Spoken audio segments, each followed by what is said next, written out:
Thank you so much for joining us for today's webinar, a program conducted by the Idaho Humanities Council and funded by the Why It Matters Civic and Electoral Participation Initiative, administered by the Federation of State Humanities Councils and funded by the Andrew W. Mellon Foundation. If you are not familiar with our organization, I encourage you to check out our website, idahohumanities.org. I would like to remind you all that you may submit any questions using the Q&A feature located at the bottom of the screen. With me today is Jeff Lyons, Jacqueline Kettler, and Steve Utick from Boise State University. It's an honor to have you with us today, and I turn it over to you.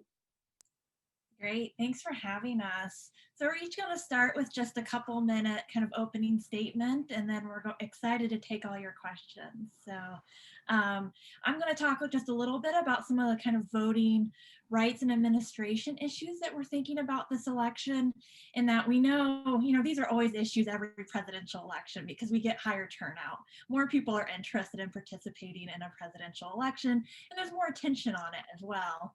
But of course, COVID-19 has thrown some additional challenges, for election administration this year. And we also want to remember that elections are run by state and local governments. So every state has a different election system in some way. Voting processes and administrations vary. So knowing that, there'll be a few states are kind of facing some different issues as we get into the election. So far, we're seeing really high enthusiasm across the country for voting. In Idaho, we've surpassed 1 million registered voters, which is really impressive. Right after the 2016 election, we had about 850,000. So we've definitely added some since then. We're seeing higher than usual early voting numbers across the country and in Idaho.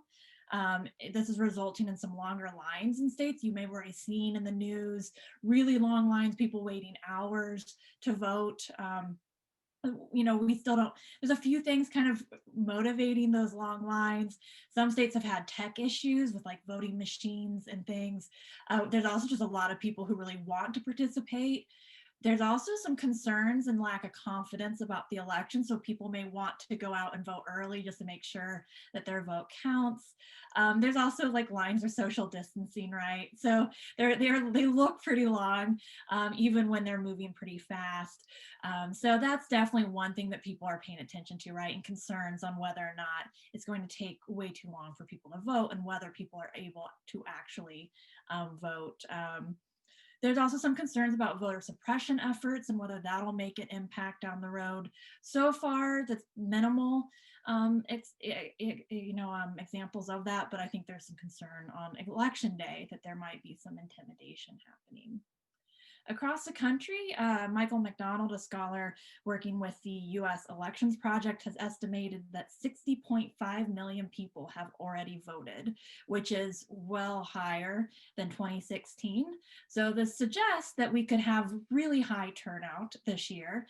However, we still don't know whether people have just shifted more voting by mail because they don't want to go vote in person. For Idaho, I haven't seen statewide numbers yet, but for Ada County, we have about 29,000 that have voted early in person already. That's not as high as 2016, but we've seen an increase in absentee ballots requested. And so it's likely that some of those people have shifted over there. So far in Ada County, over 140,000 absentee ballots have been issued, and about 93,000 have been returned, which is a pretty good rate of return for this point already. And 27,000 absentee ballots were issued in 2016. So just an example of how people are kind of shifting how they're voting this election. Thinking about early voting and returned absentee ballots, about 122,000 people have already voted in Ada County. We were at about 75,000 in 2016. So again, we've got a pretty high turnout in early and absentee voting already, but again, we'll have to wait until after the election to see if this actually results in much higher turnout or whether people have just shifted how they're voting.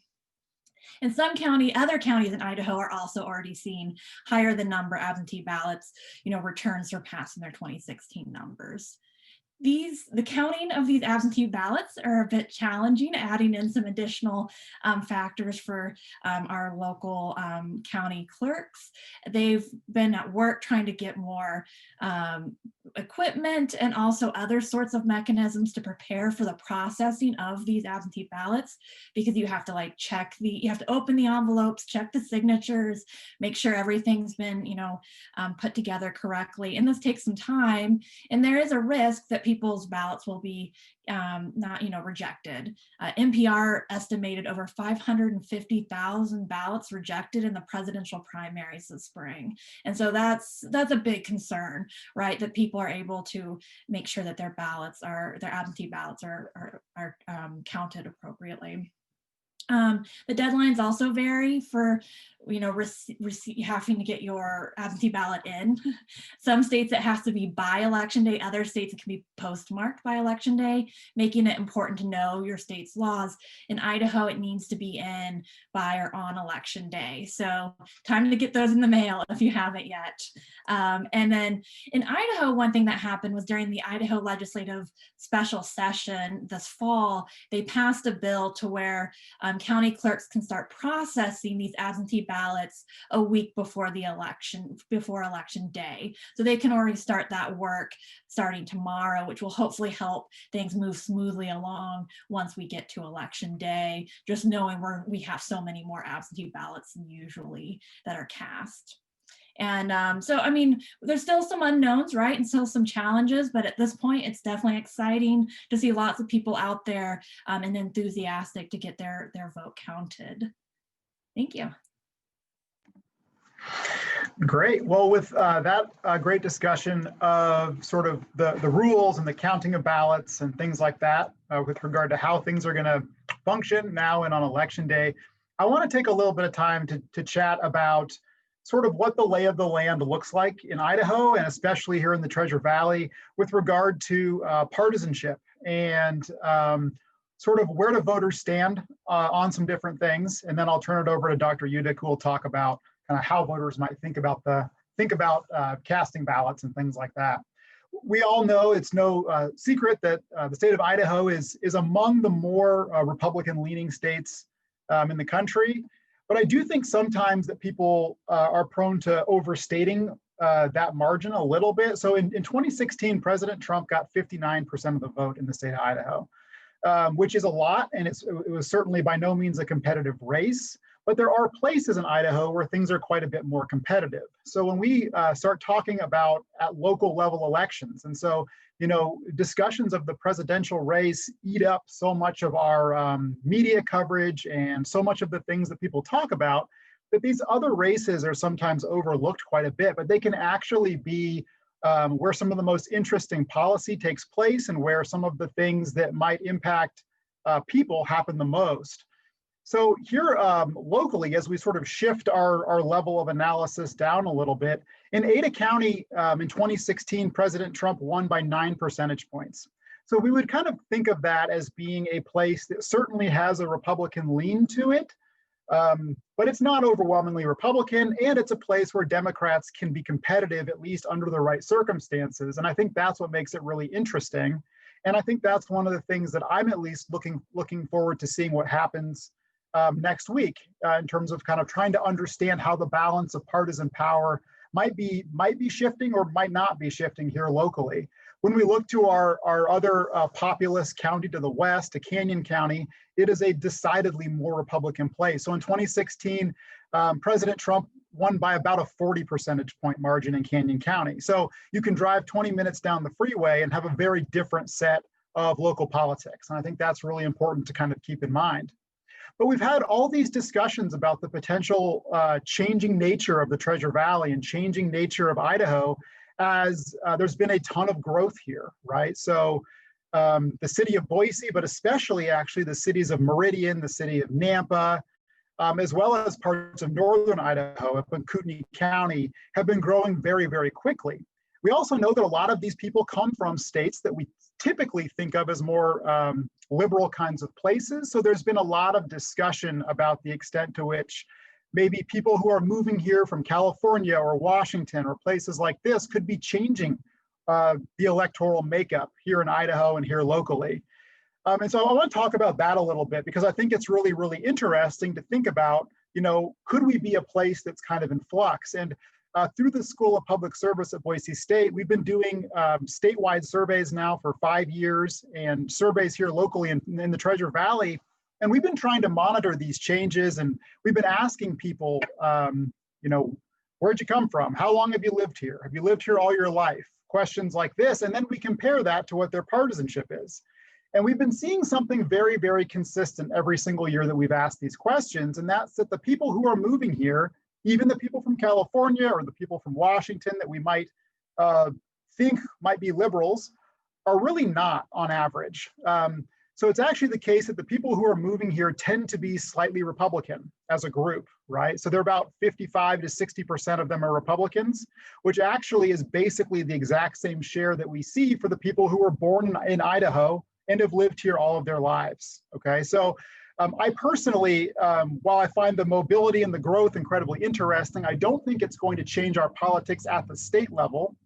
But that doesn't mean that it might not change it at some local levels. It could be the case that the people who are moving specifically to the city of Boise could be Democratic on average, right? So those are the kinds of things I'm paying attention to. When we look back at the 2018 midterm race, we did see Democrats do better locally here in the Treasure Valley than we had in previous years. So we saw Democrats pick up some seats in the Idaho State Legislature, especially seats kind of out in West Boise, so District 15, places like that. We also saw Democrats do well county-wide in Ada County, right? So we had the election of some Democratic county commissioners, for example, right? But 2018 also was a midterm election year. It was a year that was very strong for Democrats across the country. So it may not have been a sort of representative story about what we can expect to see from our partisan politics here in Idaho or locally here in Ada County. So with that said, I'll turn it over to Dr. Udick to talk about how these voters might be thinking about things. Yeah, thanks. This has been great so far. So I'm going to hope not to disappoint everyone with my discussion here. But I'm going to talk a little more about ideas of partisanship and polarization, even from a very broad perspective as it relates to the 2020 election. So a lot of you have probably heard we're in a time of really high, even hyper polarization. And that's true, right? We're in a situation where people tend not to switch party identification. They tend to be driven more by their party identification and how they vote now, right? We see a situation where historically we've seen the best predictor of how someone's going to vote is their partisanship, right? Whether someone's a Democrat or a Republican is really going to predict, shockingly, who they vote for at the polls, right? Democrats will vote for Democrats, Republicans will vote for Republican candidates. What we've seen recently, though, is that this is really kind of hyped up, right? It's really built up a lot over previous years, where actually the strength of an individual's partisanship as a predictor for how they're going to vote has increased in recent years over previous times. When we think of times where it was less polarized, like the 1990s, we're seeing a big change in that. And you see a lot of that in Donald Trump's approval rating. If you look at a graph of his rating over time, you can kind of see it looks like a flat line with some jumps up and around it, right? His approval rating tends to be in the low 40s. And it's tended to be that way for the last 4 years, which suggests a lot that, it's really hard to move opinions about Donald Trump. He's done a lot of things as president, right? Some things that people love, others that people hate. Different people love and hate different things, but interesting scenario where he was impeached and didn't do anything for his approval ratings, really. Response to COVID has not done a lot for his approval ratings. Pretty much everything that happens, tax cuts, Supreme Court justice nominations, which we're going to have a confirmation vote today. Those tend not to influence his approval ratings, right? It's kind of like no matter what happens, his approval is pretty stable, right? And that's kind of a suggestion that polarization and partisanship is what's driving a lot of this, right? Republicans like Donald Trump generally, with some very vocal exceptions. Democrats don't like him, right? And independents, they're the ones kind of driving that. They're harder to predict.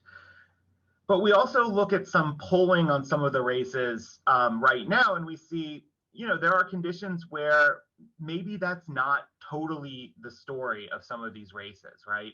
And we look at some of the Senate races that are happening where you actually see certain candidates outperforming their presidential nominees in the polls, right? One obvious one is the Senate race in South Carolina, which is shaping up to be pretty competitive and pretty close, with Lindsey Graham, the incumbent Republican, against his Democratic challenger, Jamie Harrison. Harrison and Graham are polling at basically ties, depending on the polls, sometimes with Graham up a little head. I think 538 has roughly 70% chance for Graham to win, 30% chance for Harrison. But the idea is we're talking about the possibility that a Democrat could be elected senator from South Carolina in a race where, we don't have the same conditions that caused a Democrat to be elected in Doug Jones in Alabama, right? Where the Republican candidate was embroiled in pretty horrible scandals, pretty unpopular, things like that. Lindsey Graham is honestly relatively unpopular, but when it comes down to it, we're seeing that I don't think anyone's predicting that Joe Biden is going to win South Carolina, but people are saying there's a chance that Jamie Harrison can. And in these very close races, that's where we see we do see polarization. We could see some value to ticket splitting from people, where people will vote for one candidate for one office and a different candidate for another one, or they'll vote for nobody or a third party, things like that. And we could see that in states like South Carolina, that's become competitive. At the presidential level, we see their neighbors, Georgia, where there are 2 Senate elections where Democrats are polling very well. Specific rules in Georgia mean one is incredibly likely to go to a runoff vote. The other one could be decided on election night. Joe Biden is competitive in Georgia, has a decent chance to win Georgia. That's kind of a state that people have typically looked at as a solid Republican state. It has changed quite a bit. Biden has a non-zero chance to win Texas, which would be kind of devastating to Trump's chances to be reelected. He's not likely to win it, but he's polling decently well to the point where there's a shot that he can win that. And we see a lot of demographic changes in these states. And the idea is what we think of as swing states in the past, states maybe like Missouri or Ohio, are becoming less and less swing states, right? It's actually becoming, according to a lot of the polling and a lot of the predictions, more likely that Joe Biden wins Georgia or Texas, definitely North Carolina, Arizona, places like that, then he wins Ohio. So I think it's the idea that when we think of this era of polarization, we also think that people are changing, demographics are changing, voters are changing, and the states that are pivotal are states we normally don't think of in the past. But that's what I have to say. So I'm happy to turn it over to questions, which are more interesting than hearing me talk. Thank you all for your wonderful introductions. So the first question that I kind of want to start out with is social media has really been pushing for not just everyone, but really focusing on the younger groups to go out and vote this election, especially since for a lot of people, this is their first presidential election they can vote in. And do you all think that actually is helping with voter apathy, specifically within the younger groups? Obviously, it's kind of hard to predict until we have official numbers, but I'll say I've seen some suggestive evidence here saying that with the early voting numbers, you're seeing pretty strong turnout from younger voters compared to traditional. I don't know how much of that is a social media campaign versus a lot of incredible unpopularity of Donald Trump with young voters. A lot of younger folks don't care for him at all. You look at the polls and you see approvals. It's the Gen Z people are the ones who most disapprove of him, right? So, I think there could be a lot of explanations for that. I think there's a suggestion here that turnout rates for young people are going to be higher, but I guess we'll see in 2020 than they have been in previous years. But, I don't know that we can get at the cause. I don't know that we can say for certain that that's going to happen. And they'll certainly, based on everything I've seen, will still be lower than other age demographics. Yeah, I agree with that. And I think that it's certainly within the realm of possibility that you'll see the turnout rate tick upwards a little bit in that group. But it will undoubtedly still be the lowest turnout rate of any age group. And it feels like I think almost every election we ask this question, and it's a good question. How to stimulate turnout amongst a group that has a generally low turnout rate is a really good and important question. We tend to see remarkable stability in turnout rates amongst this group, and they kind of tend to hover in this same ballpark. So regardless of what's going on. So we saw low turnout rates amongst the youngest voting cohort in the 2004 presidential election, the 2008 presidential election, when there was all kinds of conversation saying, don't you think we should have higher turnout rates amongst this group? Because, for example, we're fighting two huge wars in the Middle East, and they're the ones fighting it, right? But we still kept seeing fairly lackluster turnout. So it's certainly possible, but it probably will still be the group with the lowest turnout rate of all age groups. One thing that I do think is really interesting, and I agree with all of that completely, but we're seeing more younger people volunteer to be poll workers. One big concern this year, right, is most poll workers tend to be like 60 or up, and they're especially at risk for COVID. And we're seeing across the country a lot of high schoolers step up to kind of volunteer, even though they can't vote yet, which is really encouraging to see, right? Like that's a nice form of a way to be engaged and involved, even if you can't vote yet. And then the next question is, what do you think the effect of the president and state congressmen discrediting the integrity of elections regarding the integrity of mail-in/absentee balloting is having on the state of Idaho? Well, I think that's definitely been one big concern, right? And one thing that, the Idaho Secretary of State and Idaho County officials have worked really hard to try to discredit misinformation, trying to provide information on all the security measures they take here. So there's a lot of effort going into the in-state of Idaho to make sure that they're safe and secure and trying to make it accessible. Compared to a lot of states, voting is much easier in Idaho. We have a lot of mechanisms where same day voting, no excuse absentee ballot voting. So I think that officials have been trying to work really hard here to provide confidence, because it's definitely something that voters are expressing concern about the security of elections. But at least here in the state, I think a lot of efforts have gone into trying to help make sure everything's safe, secure, and votes will be counted appropriately. And I think one of the interesting things that's happened as a result of this is there's some polling out there that suggests that, perhaps not surprisingly, it is Republicans who are a lot more skeptical about mail-in ballots and all of these kinds of things. So you might well get some big partisan differences on who chooses to vote in what different way. And so, for example, right now, as early votes are coming in many states across the country, and they look pretty good to Democrats in most places, but we do have to keep in the back of our mind, the Republicans just they're not going to vote through the mail. There could be big groups of Republicans coming on election day. So I do think that we might be getting different voting modes by party, which is sort of kind of interesting. You would think this is not something that would become partisan necessarily, but in our world where everything has become partisan, partisans are showing differences in how they want to vote. So it's kind of an interesting thing.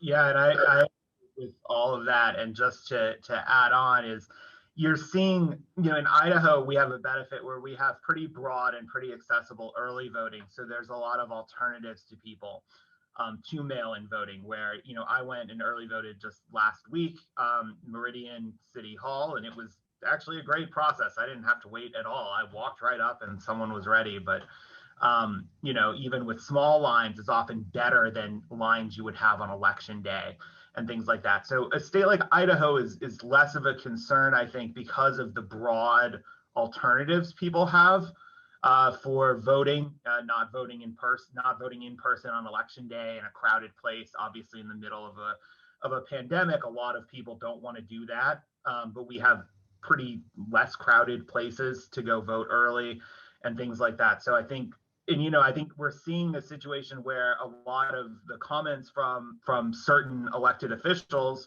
including the president, have led to maybe even a backlash of some people who are planning to vote by mail, that are now saying, hey, I'm going to show up and vote in person instead, because you think my mail-in ballot, I'm worried that it's not going to count. right? I haven't seen as much of that in Idaho, I think, to Dr. Kettler's point about how good Idaho has done with election administration compared to some other places, though. Yeah, and to follow up on that important point, like if you got an absentee ballot, but you have now decided that you want to vote in person, that's fine. Just bring your absentee ballot with you when you go vote so you can turn that in and then you can vote in person. So there is that flexibility as well. Yeah, I think that's a really good point to bring up with the fact that even if you have that absentee ballot, you can still change your option to vote in person if you decide to. And with Idaho being a predominantly homogenous state, has there been any trends in increased minority voting within Idaho throughout the years? You know, I can't speak to Idaho specific data necessarily. I do know that there are a number of groups, especially here in the Treasure Valley, that have made a concerted effort to register, for example, Latino voters in Canyon County and places like that. And so I have heard a lot of things about that. I have not actually seen a breakdown of turnout rates by race in the state of Idaho over time to answer that specific question. But I would say nationally, in recent elections, we have seen increased turnout rates, specifically amongst Latino voters. So we definitely have seen that, especially in parts of the Southwest. And we think that might be part of what's going on to some of these points that Dr. Udick alluded to earlier, of places like Arizona, potentially Texas, becoming a little bit more politically competitive. So yeah, I guess I can't answer the Idaho specific question, although I do know that there has been a concerted effort by some groups to get at least more registration done in those communities. Yeah, I think it's also to that point, it's important to note that even if turnout rates stay stable over time for Latino voters, given the rise of the percentage of Idaho's population that identifies as Hispanic or Latino, that's a group of people who are going to have more power within Idaho elections, even if their turnout rate remains exactly the same, just because they're becoming a larger and larger portion of the state's population, to the point where it's actually pretty significantly high now. I think last I saw was 17% or so, which is a big increase over time. And so, you know, turnout is a part of it. And I think it's if that group's turnout increases, they're going to become even more powerful, even more quickly. But even without that, demographic change is an important key aspect of that. And then I know we already talked about how about 60 million people have voted nationally. Do you mind touching on how many people have already voted in Idaho so far? We don't know for this full state of Idaho, and that Okay. 60 million number doesn't include Idaho because the U.S. Elections Project doesn't have access to data from Idaho. So that's like the floor. Like that's like not even including some states. As I mentioned before, like Ada County, we're seeing higher numbers. Mhm. And other counties have reported much higher numbers. So it looks like, I mean, definitely for the state, it's higher than usual. But we don't fully know whether it means turnout will be way higher. I suspect it will be higher, but how much higher will depend a little bit on how many people decided to shift to early voting or absentee voting rather than voting on election day. And then do you mind touching on any issues facing rural voters in Idaho? Since I know so far we've talked a lot about Ada County and the Treasure Valley. So I was wondering if there's any unique issues within the rural communities throughout the state. Yeah, so I'll take a stab at that, which is in our survey work that we've been doing in Idaho over the past 5 years. One of the series of questions that we always ask is sort of open-ended. Just say, tell us what you think the biggest issues are facing the state of Idaho. And one of the most fascinating things is that, and I'm somebody who's very much interested in sort of urban-rural differences and things like this. We find very similar responses across the state. It actually doesn't matter as much if a place is urban or rural. What we've been seeing is that consistently when we ask people what the biggest issue facing the state is, they say education. And it doesn't matter where in the state they actually are. There are some partisan differences, but they actually aren't as big as you might think. Most of the years we ask the survey, education is the top one or two for both Democrats and for Republicans. Now, they might be thinking about different things when they say that, but they say the issue of education is number one. And then recently we've seen growth appear, or concerns around growth appear as the biggest issue. And again, that's in both urban and in rural parts of Idaho. So when we do that kind of survey work, I go into it oftentimes expecting to see differences there. We just haven't seen nearly as much as I would expect to see. Yeah, I think that's a good point because a lot of people tend to look at Idaho as two very different groupings between urban and rural. So it's interesting to see that they're at least believe that there's the same issues between the two groups when you ask them. I think so. I think in general in Idaho, we just don't, we don't have the same kind of urban-rural divide that a lot of other states have, where they have these, larger metropolitan areas than we have, and they tend to be much more democratic than we have, right? To say that, Ada County, the county with the biggest city in the state capital, still is Republican by about a 9-point margin in the 2016 election, right? And then as you move to most other rural parts of Idaho, that margin increases obviously, but there's still generally speaking Republican places, and Republican voters, are fairly similar across, urban rural geographies in the state is kind of what we've seen. And then it does seem, as Dr. Udick mentioned, that partisanship is kind of on the rise, but also at the same time, this election might really be that shifting point for it. Do you have any thoughts on how long this strict adherence to partisanship might continue past this election? So for me, it's hard to see an end, just because of, electoral systems in the United States require they don't require, but they lead to the most likely outcome being that there are two dominant parties, just because, with the first past the post system where, it's just set up where most countries that have electoral systems like this end up having two dominant parties. And that partisanship then, it becomes really hard to shift in a lot of people. If you look at partisanship, as a lot of political scientists do, as a social identity that people have, as something they feel a connection to. When you ask a lot of people how they think of themselves, right, they'll come up with, I'm a Republican or I'm a Democrat. And that kind of identity is really hard to change because it's part of who they are. Now, of course, we see people willing to kind of change that at times. So we've seen realignments in history in the United States. During the Great Depression, we saw a lot of voters shift from Republican to Democrat. During the 1980s, we saw the reverse. We saw a lot of voters shift from Democrat to Republican under Ronald Reagan with his two landslide victories for president.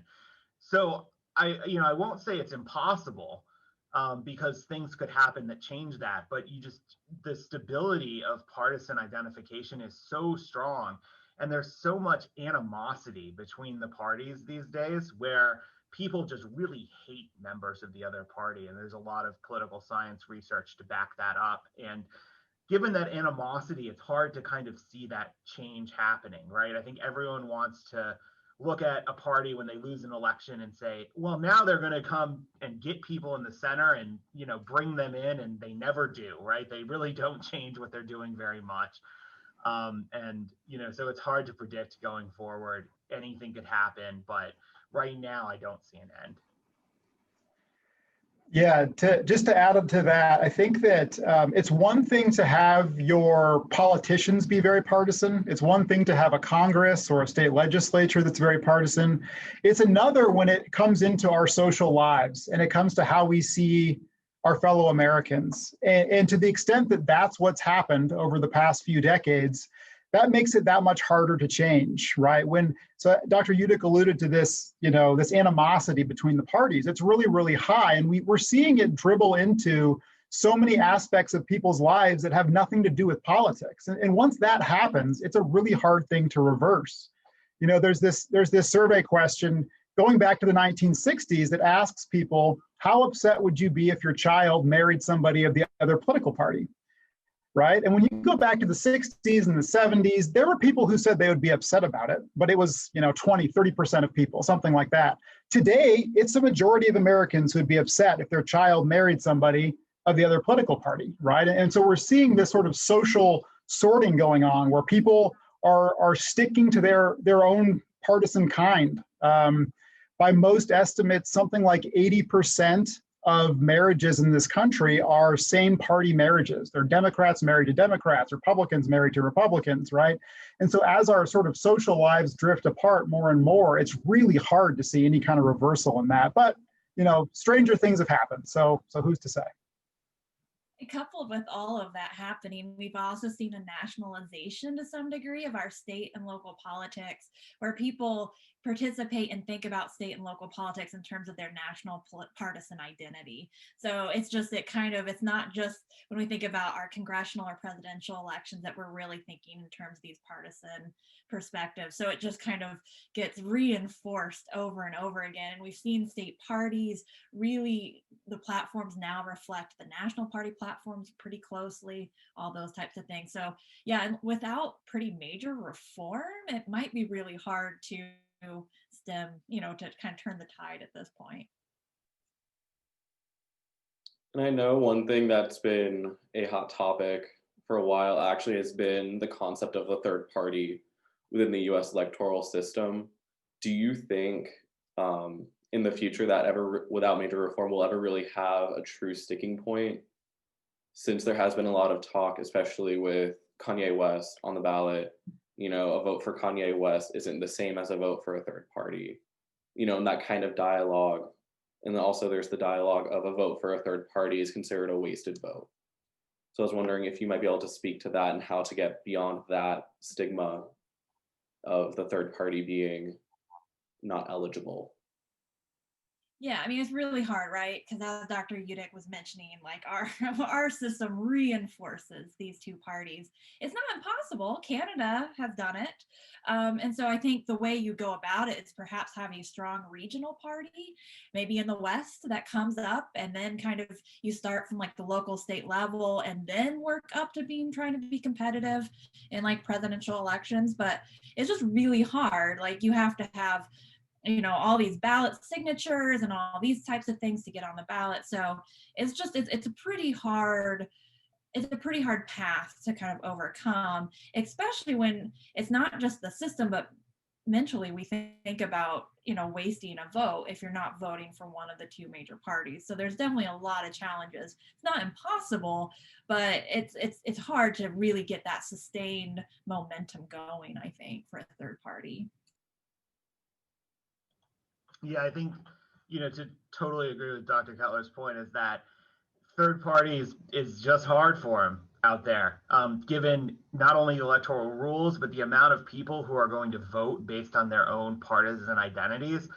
It becomes really difficult. I think if you're ever going to see the potential for a third party success would be something like an independent candidate who has a lot of money and a lot of name recognition running for president when the major party candidates aren't especially popular. Now, of course, we had that perfect storm set up in 2016 and it didn't happen, right? Though the Libertarian Party in 2016 did do quite a bit better in their presidential results than they ever had, suggesting that, if it's the right person, but it's kind of not a party at that point, it's like kind of just a cult of personality almost for someone running against them. I think we saw in the 1990s, Ross Perot did fairly well as a third party candidate, attracted a lot of the vote, didn't build a party though, right?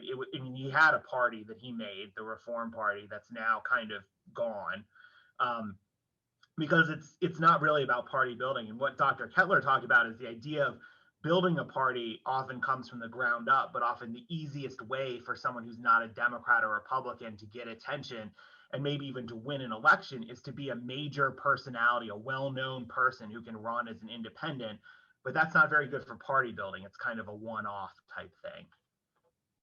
So maybe when The Rock decides to run for office down the road as an independent, he'll have a chance, but it is just really challenging.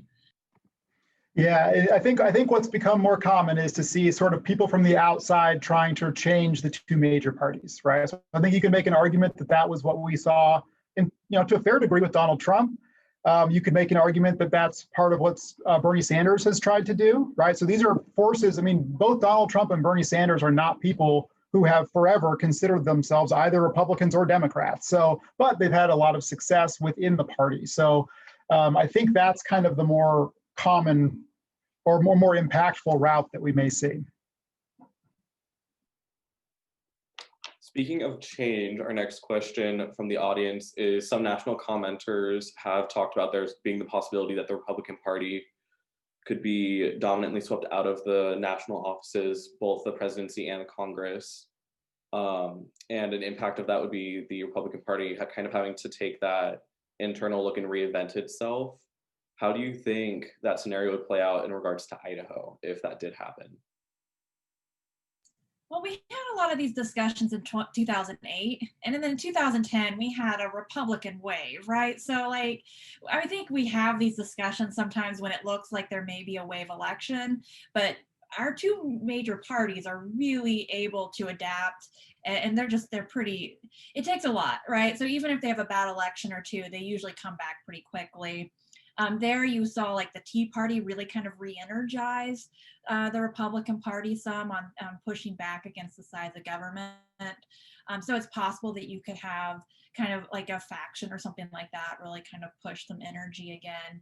But I mean, there was hopes after 2008. I mean, there's even discussions in like 2012 about the Republican Party trying to reevaluate how to better appeal to minorities and other, younger generations.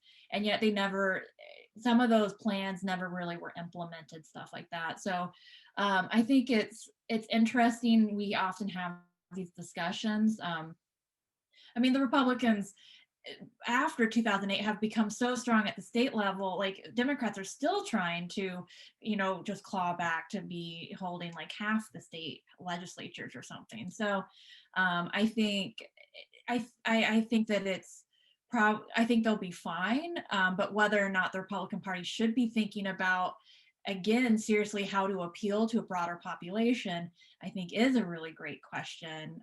And whether or not that happens probably depends on some of your leadership, those types of things. Yeah, I think to think about that possibility, so Dr. Kettler mentioned a bunch of great examples, but we also can look to the Democratic Party after 2016, right? They suffer a surprise loss at the presidential level, while albeit winning the popular vote, but they don't hold any of the branches of government. In 2016, there's a lot of sort of internal reflecting in the party, a lot of questions about sort of which direction the party should take, how seriously should they take the losses in the upper Midwest? Does that mean they need to shift their strategy? And I would argue today's Democratic Party, probably not dramatically different, right? We have a presidential nominee who's about as establishment Democrat as you could get. So it's probably not dramatically different in that sense. The Republican Party might be in a little bit of a different situation, given that, like Dr. Kettler mentioned, they have some demographic challenges. There's no doubt about that. It's interesting. They've only won the popular vote one time since 1992, and that was in 2004. So they do have some challenges along those lines that they need to grapple with. But frankly, I would expect to see, if we see a Joe Biden win and Democrats taking control of the Senate, probably a strong Republican showing in 2022. That's what we tend to see in midterm election years. And then it will be a question of which direction the party takes, because I do think they're at a crossroads of whether they want to sort of pursue President Trump's vision for the party or sort of the more establishment kind of Republican views for the party. So there could be some interesting routes there. Yeah, I think to those points, we can learn a lot from the 2010 and 2018 elections about what the future of a party who had kind of a crushing defeat in some ways, very different ways, but similar in both, in that they lost complete control of both branches of Congress and the presidency. And the Republican Party responded with kind of an attack on the establishment, and where the establishment was seen through the lens of the nominee, John McCain, and some other people in there through the Tea Party that enjoyed a lot of electoral success by challenging establishment Republicans in the primary. We saw, to a smaller extent, a backlash from Democrats against the establishment a bit in 2018, where again some well-known establishment congresspeople were primaried and defeated by much more liberal candidates in safe districts. That seems to be a strategy. The question is, what are we going to see a pushback against in 2022 if the Republicans are defeated pretty badly? You know, it's hard to say it's the establishment really doing this, right? The idea might be a pushback against Trumpism and you know, Trump focused candidates in some way, right? And kind of a reckoning for people who were unequivocally supportive of Trump, or we might see a pushback to more moderates, but that's just speculation. But I agree that we're not going to see the Republican Party end, right? That's probably not going to happen. They might be out of power for a little bit, but it might be a lot less than we think. And then kind of building off of that with the popular vote, since Idaho's population is rather small compared to other states and the entire US population, do you think that leads to a little bit of apathy within Idaho voters on that national scale, since other states that have more than double the population of Idaho can influence a national election a little bit more, at least on that popular vote scale?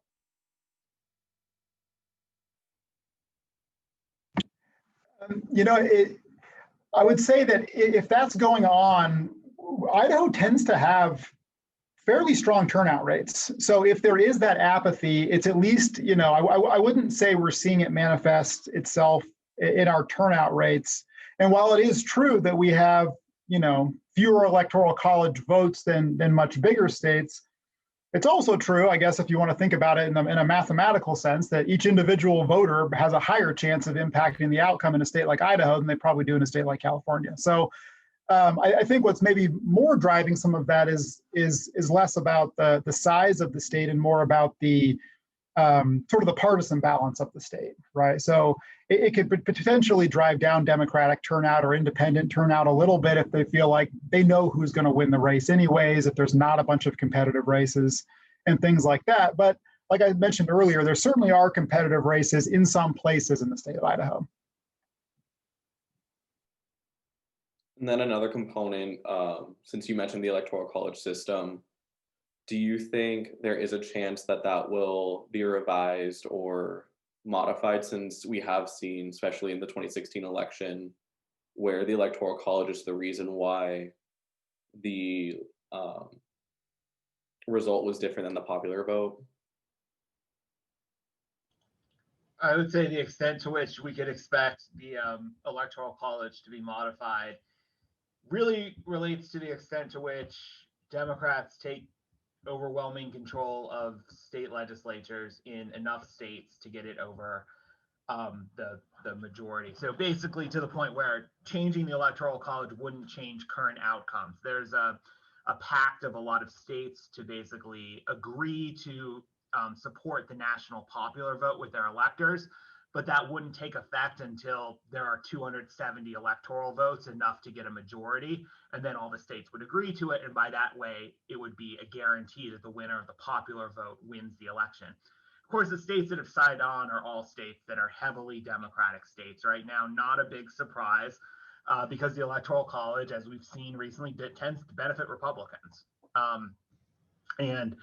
But if we get to a point where, you know, Democratic control is kind of overwhelming in states, we could see the Electoral College go away. I think there's a lot of desire from some Democrats, from a lot of Democratic politicians and from the public to get rid of the Electoral College. And I think with that, I think there'd be a lot of pressure on Democrats who had taken control of state governments to follow through with that.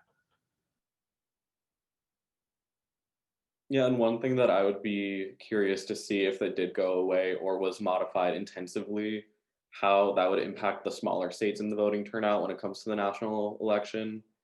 Because while, like we talked about earlier, Idaho is small, there still is that very consistent turnout.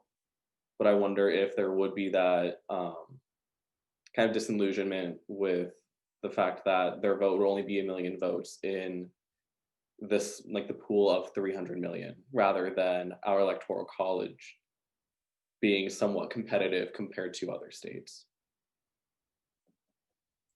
Yeah, I think there's always a lot of debate about that, right? But then the response is often like, well, yeah, but your individual vote, you know, it matters, right? And that, so like, I mean, this is a long-term debate. Like scholars and everyone's been looking at this for a while. I do think it's interesting. You can go back in time and find where Republicans were more favorable of reforming the Electoral College when it was expected to be helping Democrats. So our demographics have shifted in a way where that hasn't really happened that way. But it's always kind of a fascinating debate to watch.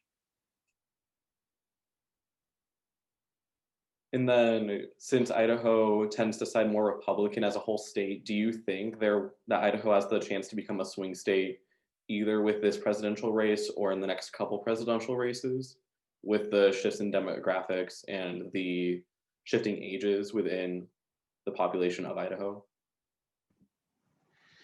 I would say not anytime soon.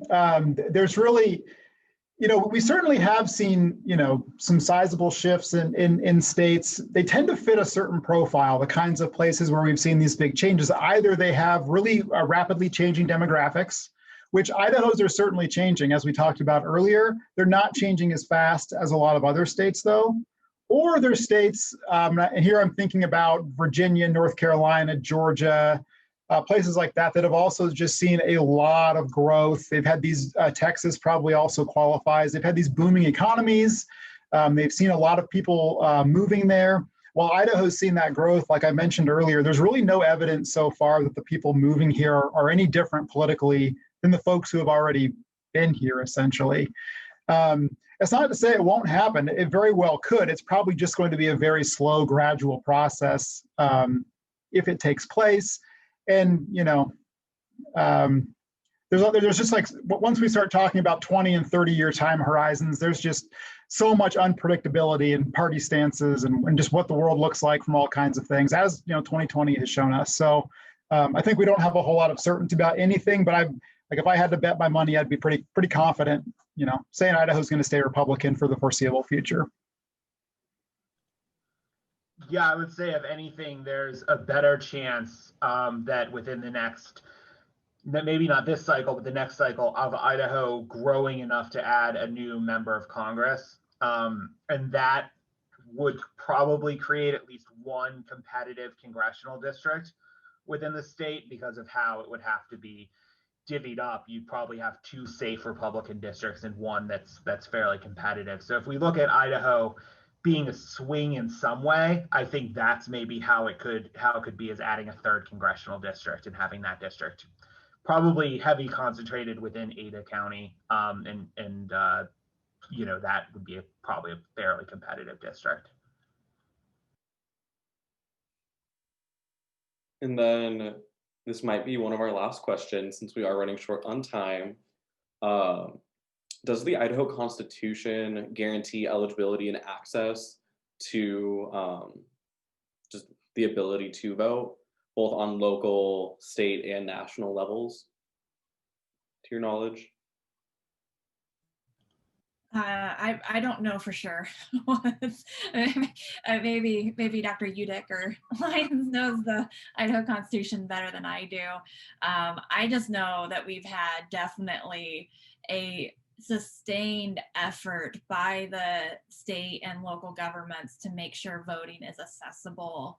And I mean, really, like in terms of this, we don't have, vote by mail where you just get your ballot in the mail, but we have so many other of the, mechanisms, long period of early voting, same day voter registration, no excuse absentee voting, all these types of things that really are efforts to help increase voter turnout. So it's definitely refreshing to look at Idaho compared to some other states and see just everyone kind of on board for making sure elections are accessible as well as safe and secure. So not overlooking that in the process. But.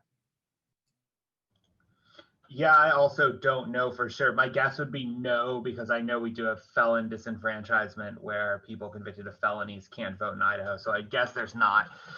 Because that's a law, because that's something that's there's probably not a constitutional guarantee to the right to vote in Idaho. But I agree with Dr. Kettler that I think Idaho does a pretty good job of making access to the vote pretty fair for people. Like I said, I went to vote early and there was no long line or anything. Some places in the country, you can't avoid that, right? You've probably seen on social media the images of people waiting in line forever to vote. And that is really struggling with people's access to vote. Not everyone can wait 8 hours in line to go vote. Here, you can vote by mail, you can vote absentee, you can vote early, and the lines are not especially long. I think we do have a sufficient amount of polling places here. Again, not true in every other state. So I think, I think the state is working pretty hard to not disenfranchise a lot of people. Yeah, I was going to say, I think Idaho is definitely one of the more accessible states when it comes to voting, similar to all the reasons you both touched on.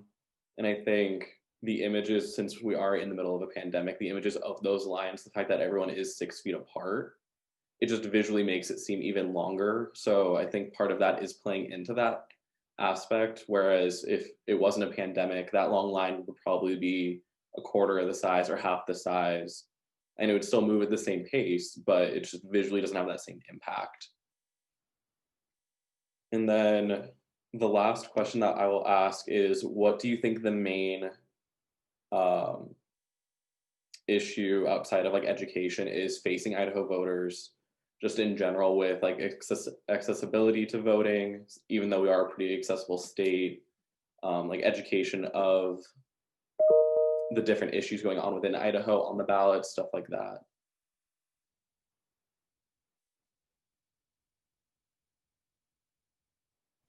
I'll take the easy answer for the main issue.